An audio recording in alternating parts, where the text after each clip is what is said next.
Feliz sábado para todos ustedes. Agradecidos a Dios por esta oportunidad de presentar una vez más la palabra de Dios para ustedes, para la iglesia en sus hogares. La intención de este servicio que estamos haciendo, como estaba diciendo el hermano, es que tengamos la oportunidad de reunirnos con nuestra familia ahí frente al televisor. Este tiempo nos está mostrando que muy pronto la iglesia va a estar en una situación que muchas veces hablamos, pero pocas veces creímos, donde probablemente no vamos a estar reunidos en nuestras iglesias, sino en grupos pequeños, en nuestros hogares, y hemos dedicado mucho tiempo a hablar del Evangelio a personas que no son de nuestra familia, pero este es el tiempo para hablarle a nuestra familia. Esta es la oportunidad que Dios nos está dando para llevar el mensaje que por años hemos comunicado y muchos de los miembros de nuestra familia no conocen. Por eso, en esta mañana yo quisiera invitarles a buscar en la carta a los Romanos, en el capítulo 13, versículo 11, y dice: y esto conociendo el tiempo, que es ya hora de levantarnos del sueño, porque ahora está más cerca de nosotros nuestra salvación que cuando creímos. La noche está avanzada, se acerca el día. Desechemos pues las obras de las tinieblas y vistámonos las armas de la luz. Andemos como de día, honestamente, no en glotonerías y borracheras, no en lujurias, lascivias, no en contiendas y envidias, sino vestíos del Señor Jesucristo y no proveáis para los deseos de la carne.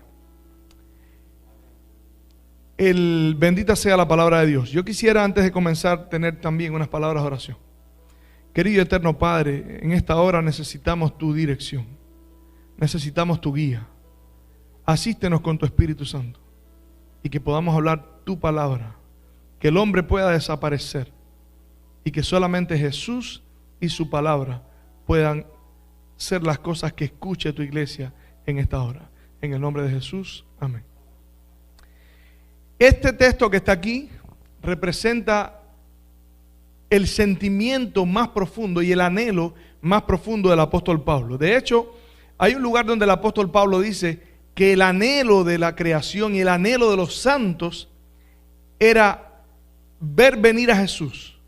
El anhelo de los corazones de los apóstoles, de los hombres que vivieron poco tiempo después de que Jesús ascendió al reino de los cielos, la esperanza que movía a esa iglesia era la esperanza de la segunda venida de Jesús. Y vemos que el apóstol Pablo, cuando le habla a la iglesia de los tesalonicenses, le dice: esto decimos en palabra del Señor, que nosotros, los que vivimos, los que hayamos quedado, o sea, Pablo pensaba que Jesús iba a regresar en sus días. Lo mismo decía el apóstol Juan, cuando le habla a la iglesia, le dice: hijitos, sabemos que estamos viviendo en los últimos tiempos. ¿Por qué estamos viviendo en los últimos tiempos? Dice: porque se han levantado muchos anticristos y por eso sabemos que estamos en los últimos tiempos. Así también el apóstol Pedro, Santiago, cada uno de ellos tenía su esperanza y su vista puesta en la segunda venida de Jesús. ¿Quién les iba a decir? ¿Quién le iba a decir a estos hombres que entregaron sus vidas, que estuvieron dispuestos a morir por causa del Evangelio y a causa de la predicación del Evangelio, pero también a causa de la urgencia del mensaje que ellos creían que tenían para su tiempo? ¿Quién le iba a decir a estos hombres que iban a pasar casi o 2000 años y Jesús no iba a regresar? Saben, a lo largo de la historia, la esperanza de la segunda venida de Jesús ha sido la esperanza bienaventurada de todos los hijos de Dios. Todos los que en algún tiempo tomaron la decisión de vivir para Dios, no solamente los apóstoles, sino todos los discípulos a lo largo de todos los años hasta la Reforma. Inclusive los pioneros de nuestra iglesia. El otro día yo estaba hablando en internet, en vivo, y estaba comentándole eso a la gente, que todas estas personas, los pioneros de la iglesia, hubieran querido vivir en estos tiempos en los que nosotros estamos viviendo. Si ellos hubiesen visto lo que nosotros estamos viendo, si ellos hubieran tenido la posibilidad de ser testigos de los eventos que nosotros estamos viendo en nuestros días, ciertamente hubieran predicado ese mensaje con mucha más fuerza. Y ustedes saben que la iglesia se fundó en el año 1863, en la iglesia adventista. Ese tiempo del año 1844, cuando el movimiento adventista predicó ese mensaje de que Jesús venía por segunda vez, hasta el año 1863, ellos literalmente llegaron aproximadamente al 90% del mundo. Y eran un grupo pequeño, destinaron recursos, destinaron tiempo, destinaron hombres que estuvieron dispuestos a ir a todas partes del mundo a predicar el mensaje, porque precisamente ellos creían que Jesús vendría en sus tiempos. Ahora, hemos llegado a este tiempo y hemos escuchado muchas veces que Jesús ahora sí está a punto de venir. Yo recuerdo cuando las Torres Gemelas sucedió algo muy parecido a lo que está pasando hoy en día. Los hombres se volvieron a las iglesias. Los hombres comenzaron a buscar de Dios. Y hoy estaba hablando con un muchacho, un amigo, que iba a los estudios que yo daba en mi casa hace 5 o 6 años atrás, cuando yo vivía aquí cerquita en el Doral. Y entonces él me estaba diciendo, yo espero que esto nos sirva a todos de lección. Y yo le dije, no va a ser así. Desafortunadamente, lo que va a suceder es que cuando pase todo esto, cuando todo esto se estabilice, los hombres volverán a su rutina. Los hombres volverán a hacer las mismas cosas que estaban haciendo anteriormente. Y esta es la advertencia que Jesús le habló a la iglesia. Por eso yo quiero invitar a las personas que tienen sus Biblias a buscar en el Evangelio según San Lucas, el capítulo 21, hay una amonestación que Jesús da a la iglesia, y no es una amonestación que da ni siquiera a los miembros regulares de la iglesia, a los miembros que están sentados en el banco, que usted tal vez pueda decir, bueno, pero esta persona no participa, esta persona no tiene un rol importante. El mensaje de Jesús, en primer lugar, era para los apóstoles. Por eso Jesús, en el capítulo 21, versículos 34 en adelante, mire lo que Jesús le dice, versículos 33, el cielo y la tierra pasarán, pero mis palabras no pasarán. Mirad también por vosotros mismos que vuestros corazones no se carguen de glotonería y embriaguez y de los afanes de esta vida, y venga de repente sobre vosotros aquel día, porque como un lazo vendrá sobre todos los que habitan sobre la faz de toda la tierra. Velad pues en todo tiempo, orando que seáis tenidos por dignos de escapar de todas estas cosas que vendrán y de estar en pie delante del Hijo del Hombre. Hay otro texto donde Jesús dice que si sucediese que aquel siervo comienza a decir, mi Señor tarda en venir, y comenzare a comer y a beber con los incrédulos, dice, vendrá el Señor en un tiempo que éste no sabe y a la hora que no espera. Y yo quiero hacer énfasis en esto.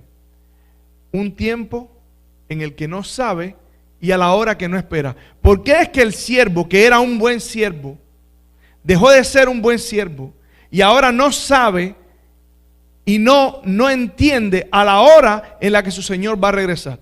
Es muy simple. La Biblia dice, el apóstol Pedro dice, tenemos también la palabra profética más segura, a la cual hacéis bien en estar atentos, como una antorcha que alumbra en lugar oscuro. ¿Por qué razón ahora el siervo no entiende? ¿Por qué razón ahora el siervo no sabe? ¿Por qué razón el siervo es sorprendido por su Señor? Porque no estaba estudiando la palabra profética más segura. Por eso yo quisiera invitarles hoy a estudiar la palabra profética más segura y hacer un pequeño repaso.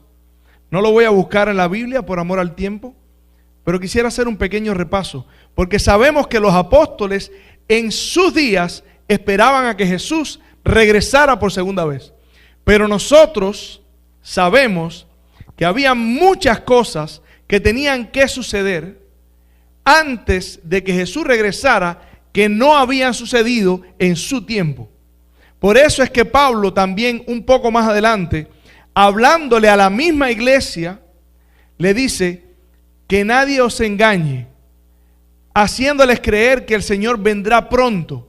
Eso dice Pablo, porque no vendrá sin que antes se manifieste el inicuo, aquel el que el Señor destruirá con el resplandor de su venida. Quiere decir, habían cosas que tenían que suceder poco antes de la venida de Jesús, que ellos no vieron en sus tiempos. Y llegó un momento en que Pablo entendió que Jesús no iba a regresar en sus días. Ahora, esas cosas que no habían sucedido en ese tiempo, ¿será que sucedieron ya? ¿Será que estamos viviendo en el tiempo que Pablo pensó que estaba viviendo? Yo quiero invitarte a reflexionar en Apocalipsis. Apocalipsis capítulo 2. Está la sucesión de las iglesias. Y quiero leer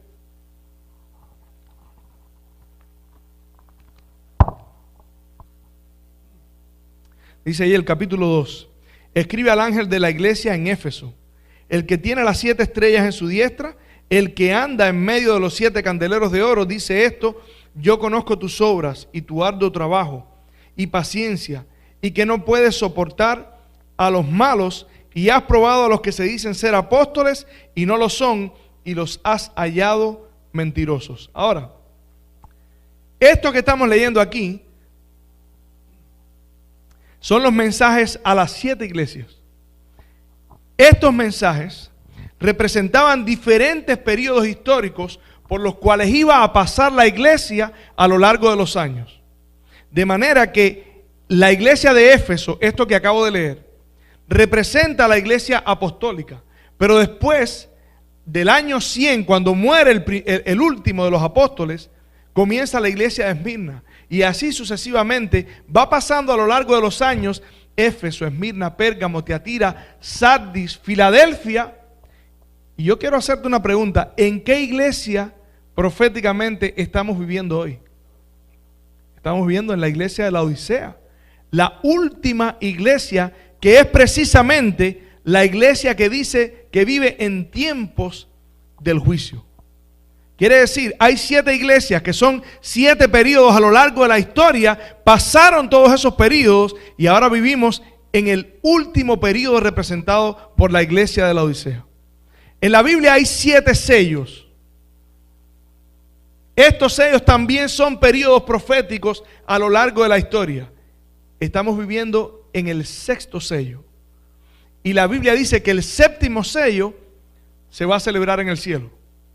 Quiere decir, estamos viviendo en el último sello que se va a vivir en este mundo. Y así sucesivamente hay una serie de profecías que señalaban al tiempo del fin. La Biblia dice, cuando le habla a Daniel, que iba a haber una sucesión de reinos hasta la segunda venida de Cristo. La estatua de Daniel representa, y el capítulo 7 de Daniel dice que vendrían los babilonios, los medos y los persas, los griegos, los romanos, el papado.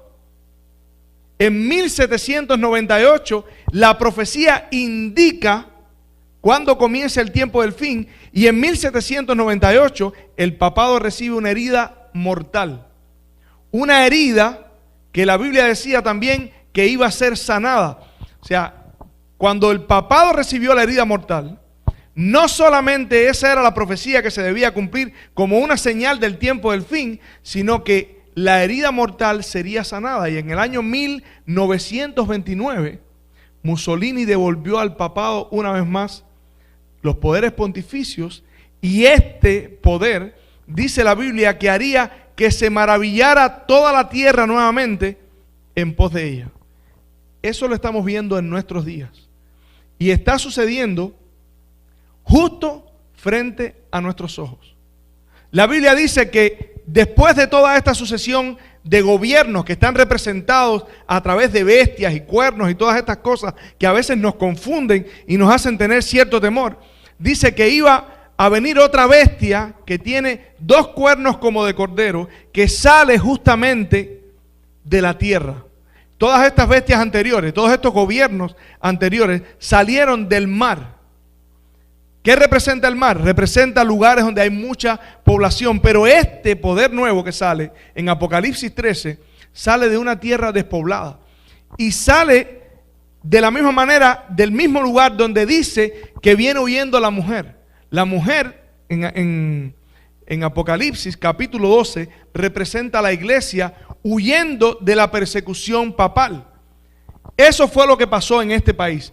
La historia hoy en día muy raras veces trata el verdadero origen de este país. Este país surgió, todo lo que tiene que ver con la constitución y el sistema de gobierno de este país, surgió de los protestantes que venían huyendo de la persecución papal. Y eso es lo que Apocalipsis dice, que la mujer huyó de delante de la serpiente al desierto, donde sería sustentada por tiempos y medio tiempo, o sea, los 1260 años de persecución papal. Ahora, esta bestia sale de la tierra y la mujer huye al desierto. Quiere decir, los dos llegan a un lugar despoblado. Ahora tenemos esta bestia que es el resultado de un sistema de gobierno diferente a lo que tenían en la antigüedad, porque antes tenían una hegemonía. Ahora tenemos un sistema de gobierno que ellos fundaron con la intención de que no hubiese nunca más una dictadura, separación de poderes, separación de iglesia y de Estado. ¿Por qué te estoy tratando de ubicar en la historia? Esta es la historia profética. Esto es lo que Apocalipsis dice que sucedería poco antes del regreso de Jesús. ¿En qué tiempo estamos viviendo en la profecía? Estamos viviendo poco antes del regreso de Jesús. Y Mateo 24 es claro cuando dice: oiréis de guerras, rumores de guerras, y habrá hambres, pestes y terremotos en diferentes lugares. Pero todo esto será principio de dolores. Ahora, no quiero que pienses que todo el énfasis lo estoy haciendo en las señales. Te estoy mostrando las señales para que veas el tiempo en el que estamos viviendo. Pero la pregunta que todos deberíamos hacernos en esta hora es: si Jesús está tan próximo a venir, ¿estoy yo preparado para recibir a Jesús? En lo más profundo de mi corazón, ¿estoy listo para recibir a Jesús? Y la otra pregunta es: ¿qué debo hacer para estar listo para recibir a Jesús? Hay varias cosas que la Biblia enseña. Número 1, la Biblia enseña en los evangelios principalmente, en las parábolas de Jesús, en las enseñanzas de Jesús. Jesús en una de ellas dice: quien que construye una torre no se sienta primero, saca cuenta acerca de lo que está haciendo, mira los recursos que tiene, no sea que una vez que comience a construir, suceda que no le alcancen los materiales, no pueda terminar la torre, y entonces todos comiencen a hacer burla de él. ¿Qué es lo que Jesús está diciendo? Jesús está comparando eso con el reino de los cielos. Y Jesús está diciendo: tú aceptaste a Cristo, tú aceptaste el evangelio, pero tú tienes que sentarte y sacar cuenta de si tú verdaderamente comprendes qué es lo que estás aceptando. ¿Sabes por qué?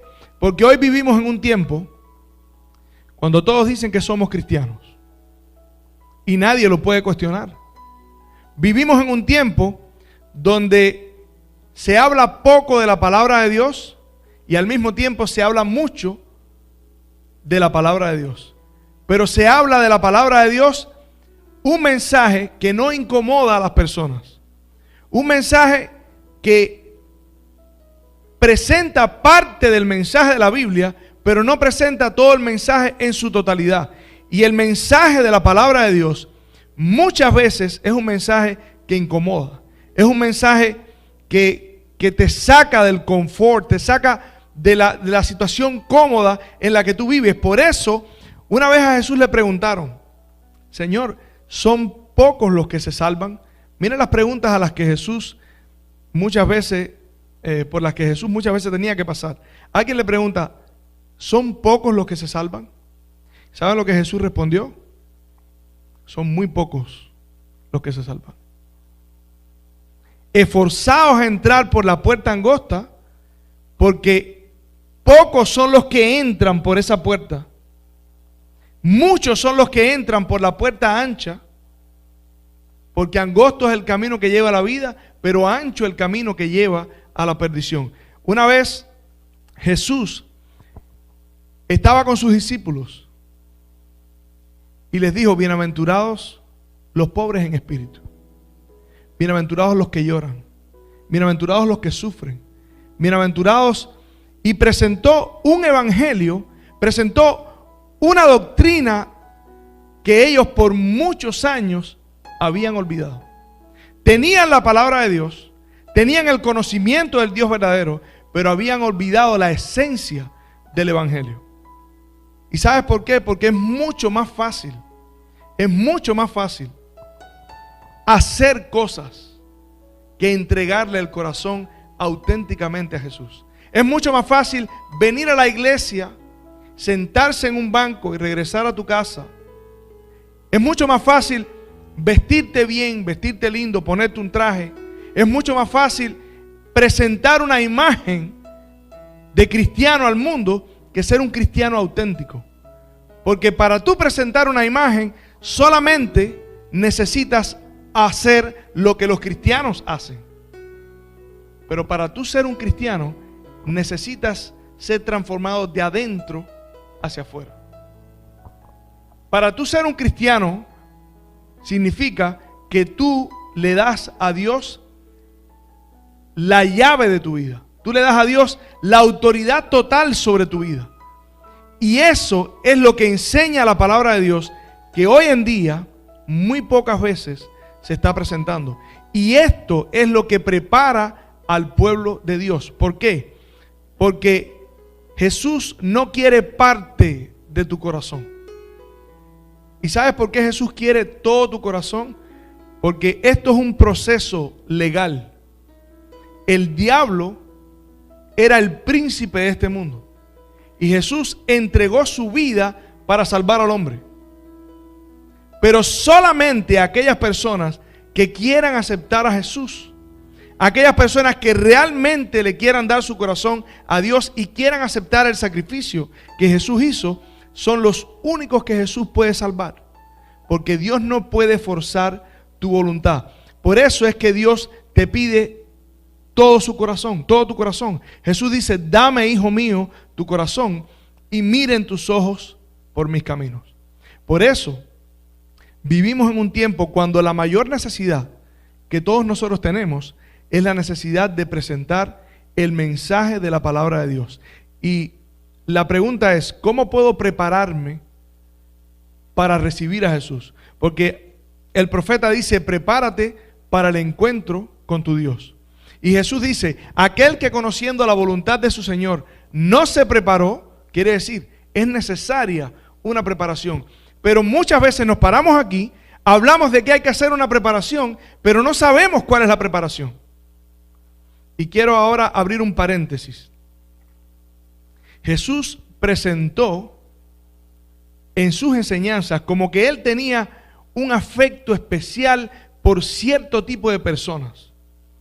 La Biblia enseña que Dios, aún en el Antiguo Testamento, tenía un afecto especial por cierto tipo de personas. Por ejemplo, David dice, tú me has bendecido porque yo soy íntegro, porque la integridad te agrada. Job dice, mientras viva, mi lengua no proferirá el mal. Y así, los hombres que tienen un corazón íntegro son del agrado de Dios.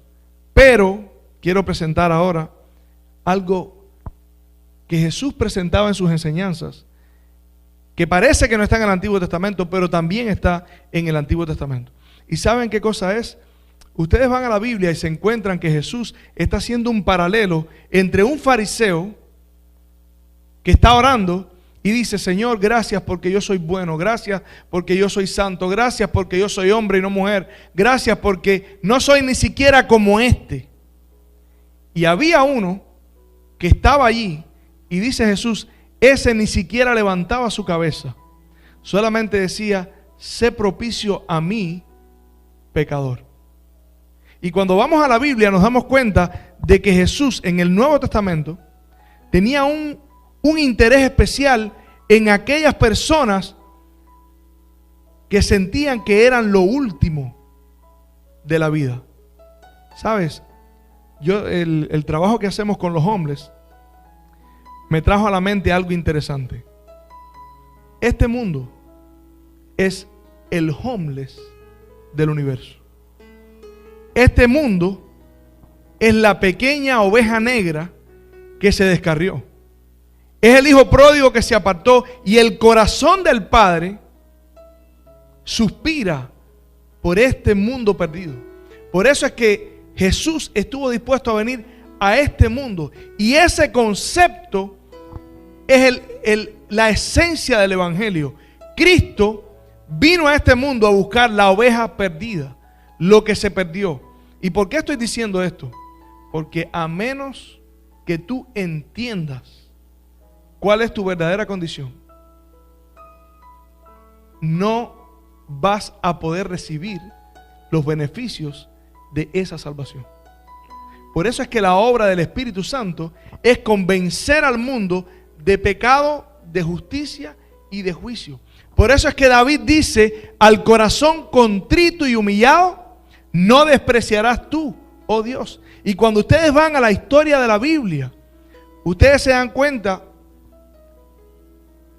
Tamar. ¿Quién era Tamar?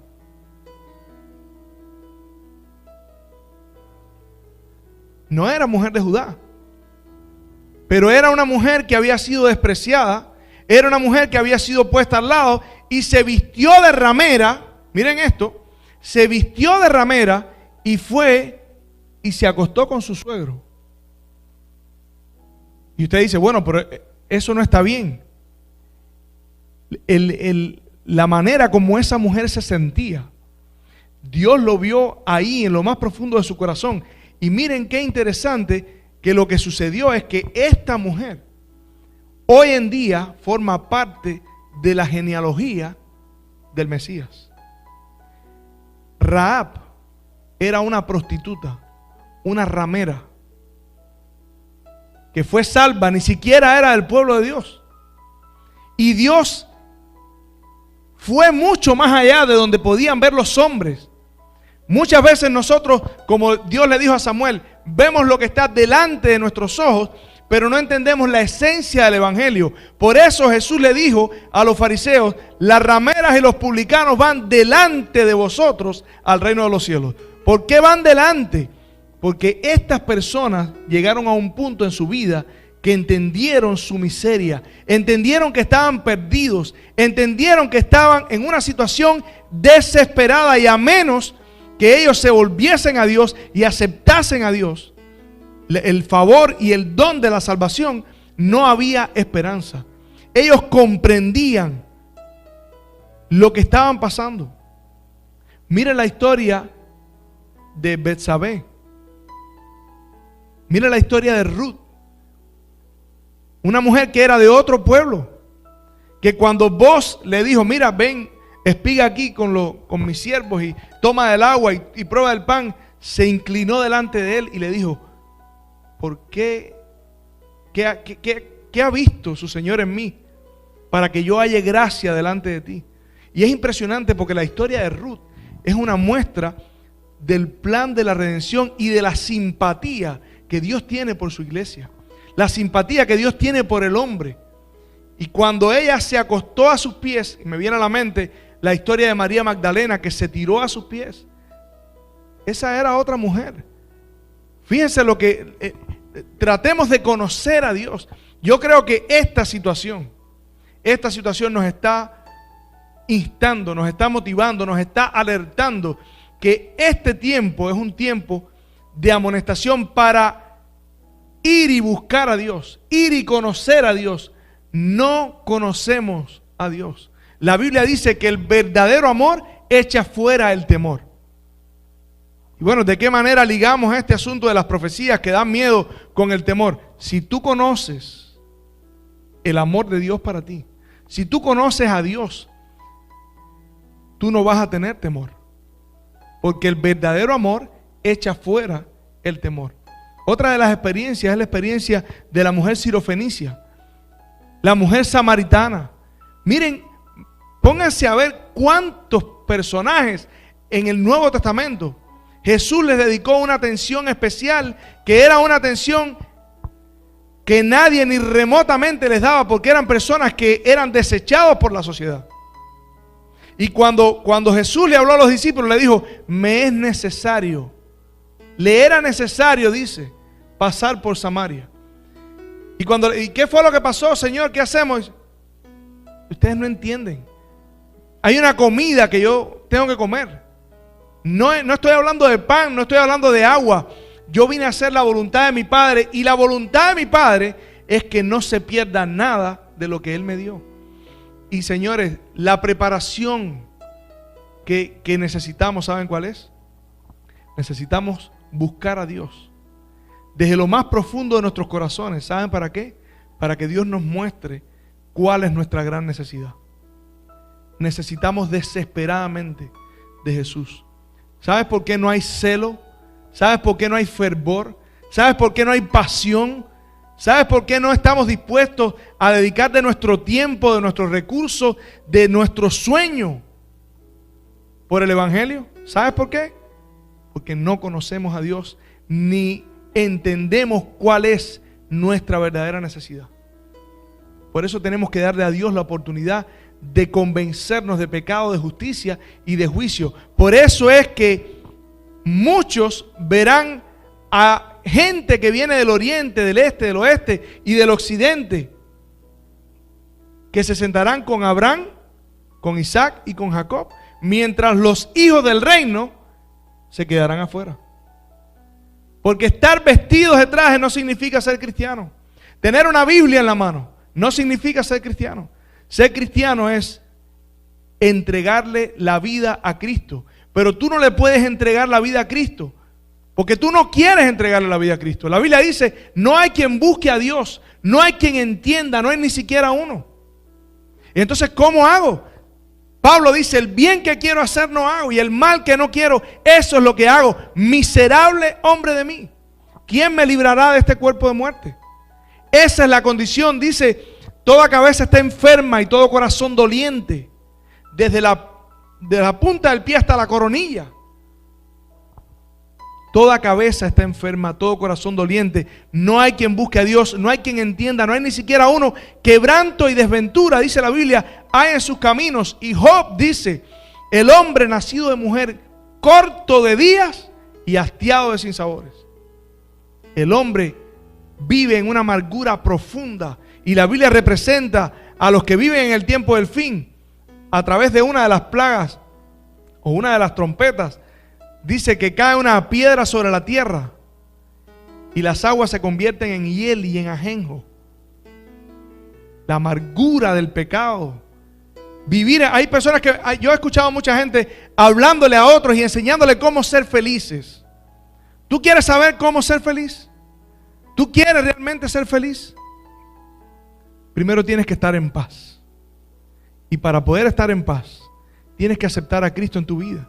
No hay manera de ser feliz. La Biblia no te enseña a ser feliz. La Biblia te enseña a vivir en paz. Porque una persona que vive en paz, justificados pues por la fe, dice la Biblia, tenemos paz para con Dios. Nuestra grande necesidad es, número uno, el perdón de Dios. Necesitamos eso desesperadamente. Y nuestra segunda necesidad es el poder del Espíritu Santo para poder vivir sobre el pecado, venciendo el pecado, llenos de fe, llenos de amor a Dios, llenos de ese sentido de pertenencia, de que fuimos comprados con sangre. Muchas veces menospreciamos y damos por sentado la vida misma. Ahora que este virus está viniendo, yo he estado hablando de estas cosas por muchos años. Y tengo muchos amigos, que son amigos, pero todos los amigos que son me dicen, tú eres un extremista. Y no tienen pena decirme eso. Pues nos llevamos tan bien que no tienen pena. Pero hace un mes y medio, hasta el día de hoy, están preguntando cuáles son las cosas que dice la palabra de Dios. ¿Por qué? Porque a veces Dios tiene que permitir que se nos sacuda el piso para que entendamos cuál es nuestra verdadera condición. Por eso es que la Biblia dice, miren, estos conceptos que la Biblia presenta son conceptos que muchas veces nosotros no vivimos. ¿Cómo es el reino de los cielos? Y esta es la preparación. ¿Cómo es el reino de los cielos? Es como una semilla de mostaza. Una semilla de mostaza. ¿Qué tiene que ver la semilla de mostaza? Bueno, es la más pequeña de todas las hortalizas, pero llega un momento que crece y se vuelve la más grande. ¿Qué significa eso? El Evangelio, la semilla, la simiente, que dice, fuimos nacidos de simiente incorruptible. Esa simiente que es sembrada en el corazón va creciendo, va creciendo, va creciendo, va creciendo y se vuelve el principio guiador de la vida de los que aceptan que Dios siembre esa semilla. El mismo concepto aparece donde habla acerca de la levadura, que se ponen las 2 medidas de harina.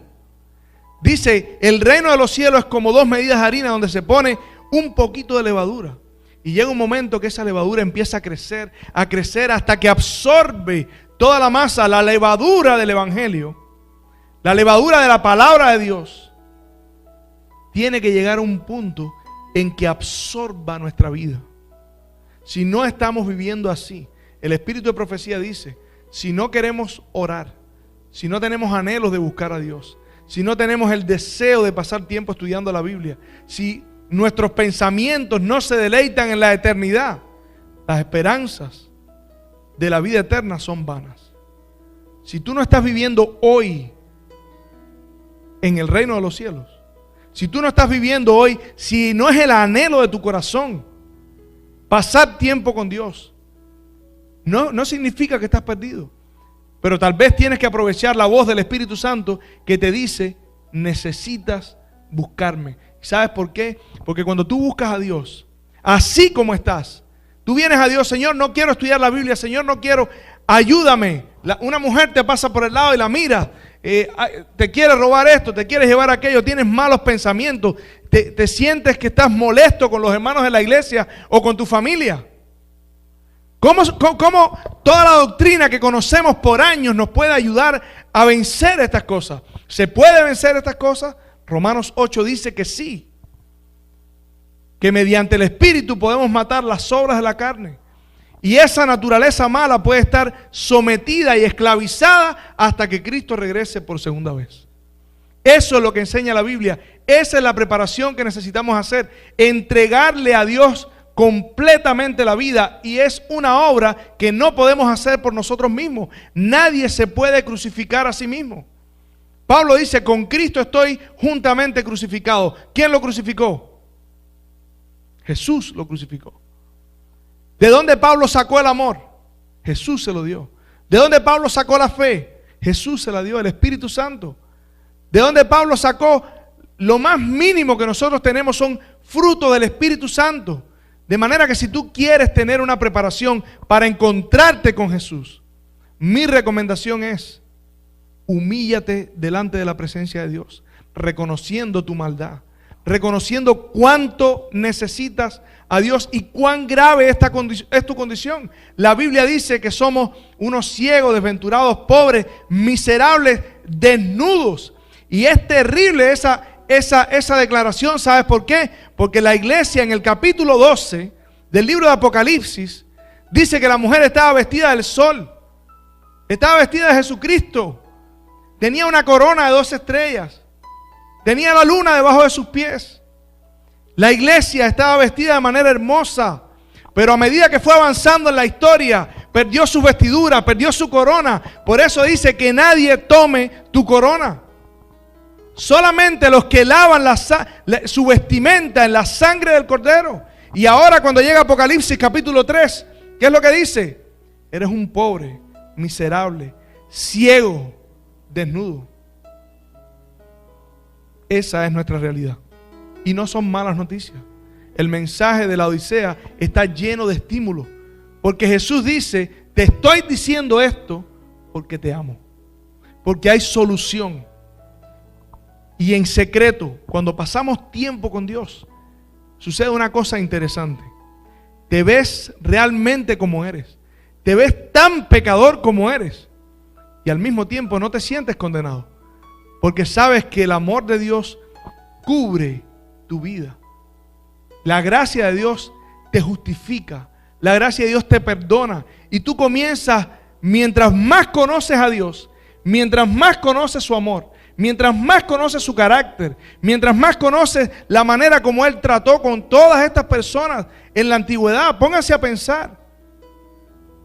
Los fariseos fueron pasados por alto.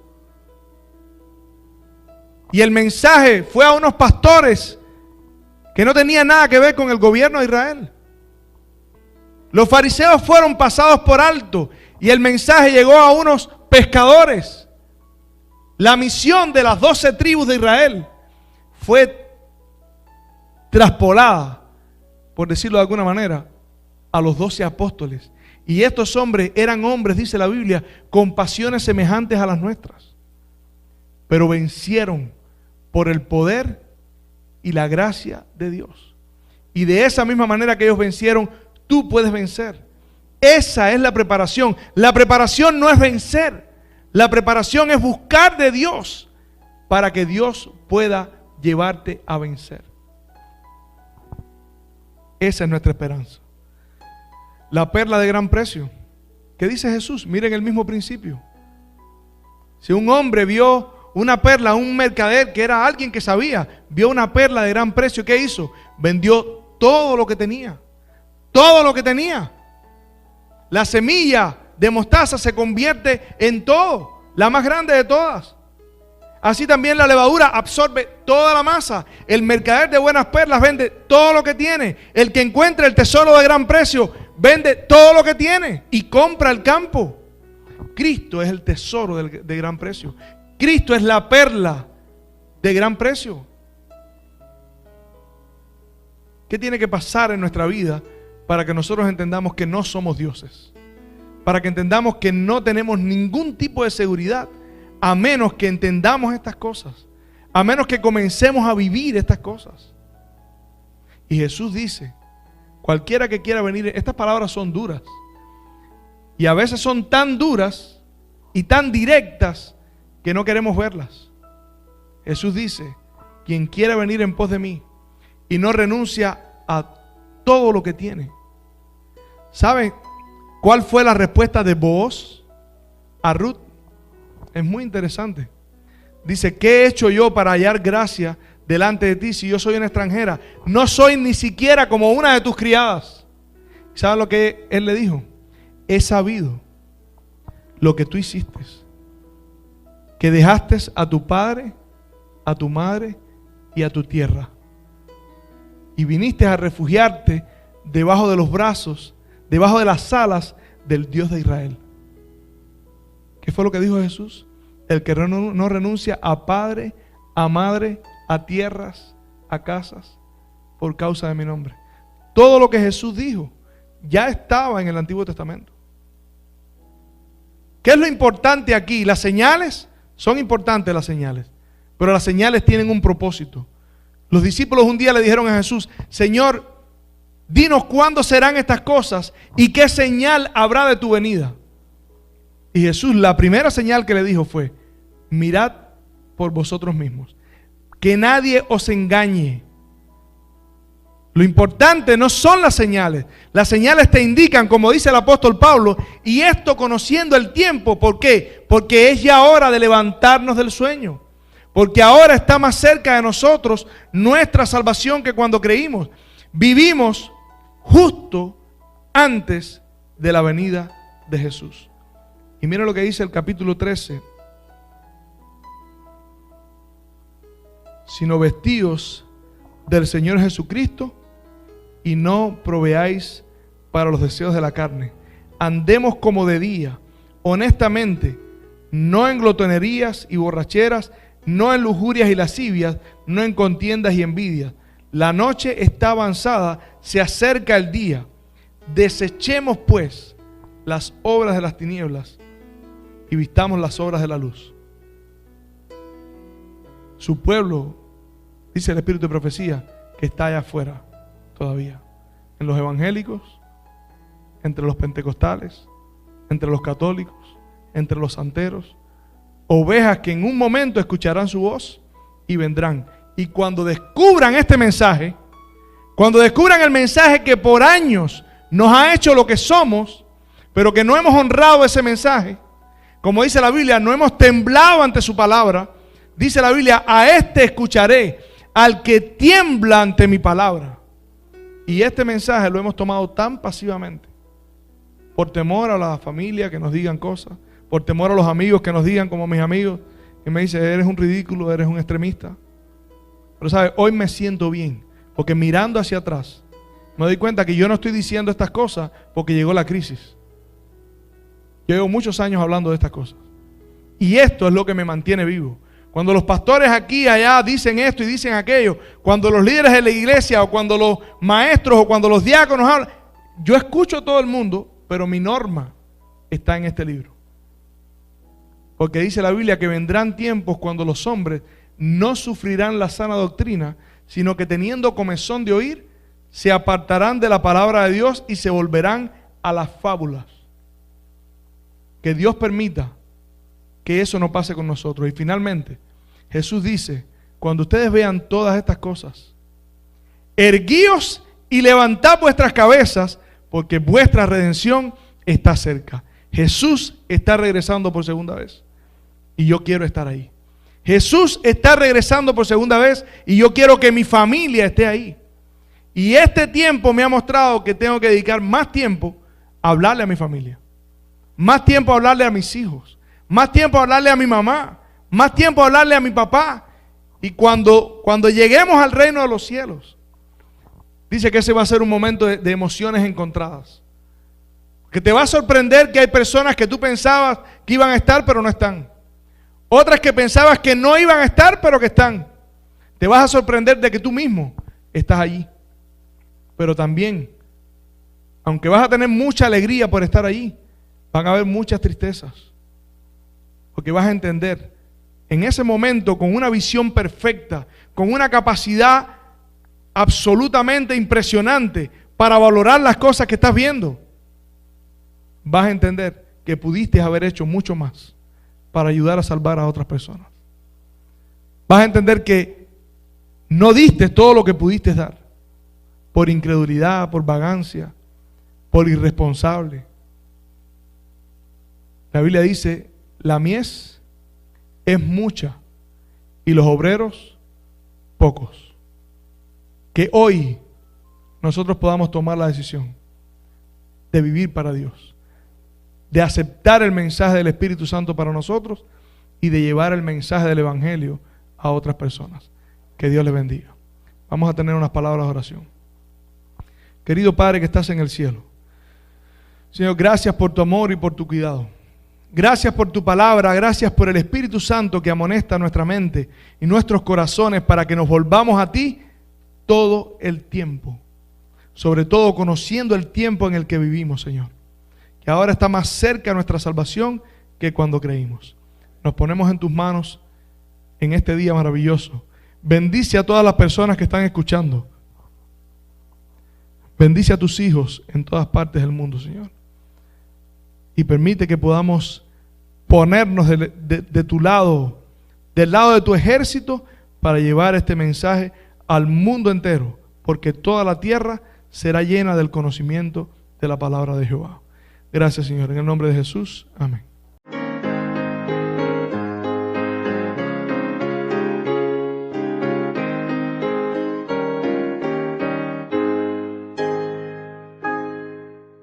Has oído el mensaje del regreso del Señor, la trompeta medianoche sonará, a sus fieles todos llamará sin olvidarte a ti, si con Cristo te alistas a vivir. Él viene, mirad, cercano.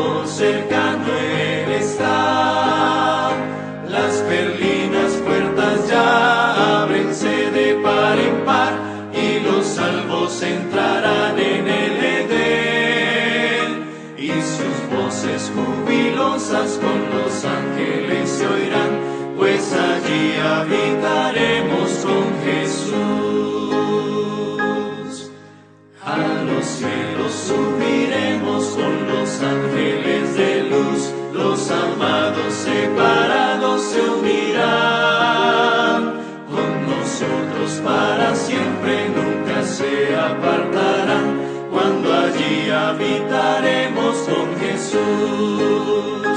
Él viene, mira, cercano, cercano Él está. Las perlinas puertas ya ábrense de par en par, y los salvos entrarán en el Edén, y sus voces jubilosas con los ángeles se oirán, pues allí habitaremos con Jesús. Cantaremos por los mundos, del pecado no entró, del amor les hablaremos de Jesús, que a buscarnos vino para darnos vida eterna, pues allí habitaremos con Jesús.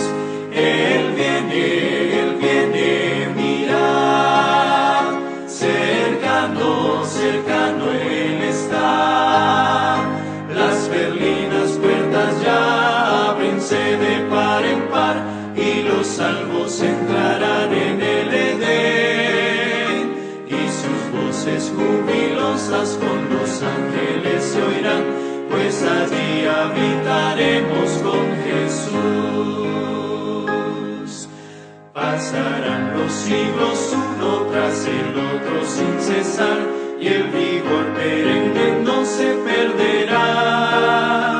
De esa juventud eterna primavera sin menguar, pues allí habitaremos con Jesús. Él viene, mira, cercano, cercano Él está.